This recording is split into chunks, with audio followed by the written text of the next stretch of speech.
ఇవాల్టి నుంచి రోహిణి కార్తె ప్రారంభం కానుంది. ఎండలు మరింత మండిపోనున్నాయి. ఇప్పటికే తెలుగు రాష్ట్రాలు నిప్పుల కొలిమిలా మారాయి. చాలా ప్రాంతాల్లో 45 డిగ్రీలకు పైగా ఉష్ణోగ్రతలు నమోదవుతున్నాయి. వడదెబ్బకు పిట్టల్లా రాలిపోతున్నారు జనం. నిన్న ఒక్కరోజు తెలంగాణ వ్యాప్తంగా 42 మంది మృతి చెందారు. అప్రమత్తంగా ఉండాలని ప్రజలకు వాతావరణ శాఖ హెచ్చరించింది. మధ్యాహ్న సమయంలో ప్రజలు బయటకు రావద్దని సూచించింది.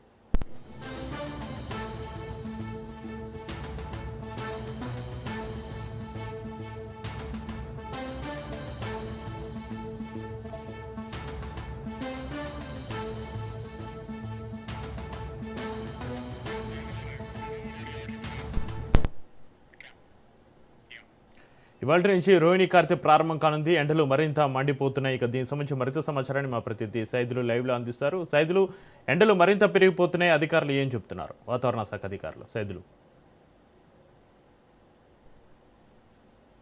మరో 3 నుంచి 4 రోజుల పాటు ఎండల తీవ్రత తెలంగాణ రాష్ట్రంలో ఎక్కువగా ఉంటుందని వాతావరణ శాఖ హెచ్చరికలు జారీ చేస్తుంది చక్రి. కాబట్టి రాష్ట్రంలో అత్యధికంగా ఉష్ణోగ్రతలు నమోదవుతున్నాయి.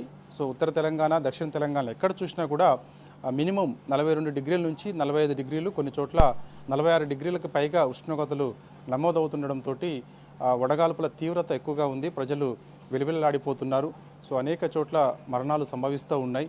నిన్న ఒక్కరోజే దాదాపుగా తెలంగాణ రాష్ట్రంలో 42 మంది వడదెబ్బకు మరణించినట్లు మనకైతే సమాచారం వస్తుంది. కాబట్టి ఎండల తీవ్రత చాలా ఎక్కువగా ఉంది. బాణుడు ప్రతాపంతో రాష్ట్రం బగ్గుమంటుంది. కాబట్టి ఎవరు కూడా బయటికి రానటువంటి పరిస్థితి కనిపిస్తుంది. రోడ్లన్నీ కూడా నిర్మానుషంగా ఉంటున్నాయి. బయటకు వస్తేనే జనం వణికిపోతున్నారు. ఎందుకంటే ఉదయం 11 గంటల నుంచి మొదలు సాయంత్రం 4 గంటల వరకు కూడా ఎండల తీవ్రత చాలా ఎక్కువగా ఉంటుంది. వాటితో పాటు నైట్ 8 గంటల వరకు కూడా ఉక్కపోత ముఖ్యంగా.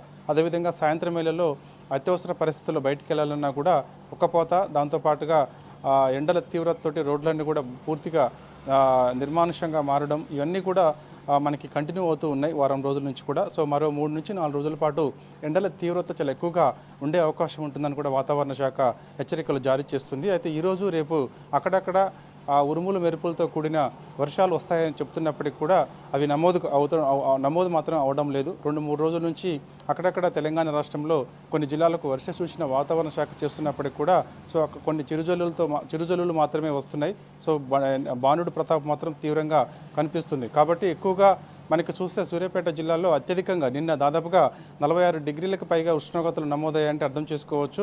సూర్యాపేట జిల్లాలో అన్ని చోట్ల చూసినా కూడా హుజూర్నగర్ నియోజకవర్గం కానీ, కోదాడ, గరిడేపల్లి మండలం కానీ అలాంటి ప్రాంతాల్లో చూస్తే ఎక్కువగా 46 డిగ్రీలకు పైగా ఉష్ణోగ్రతలు నమోదు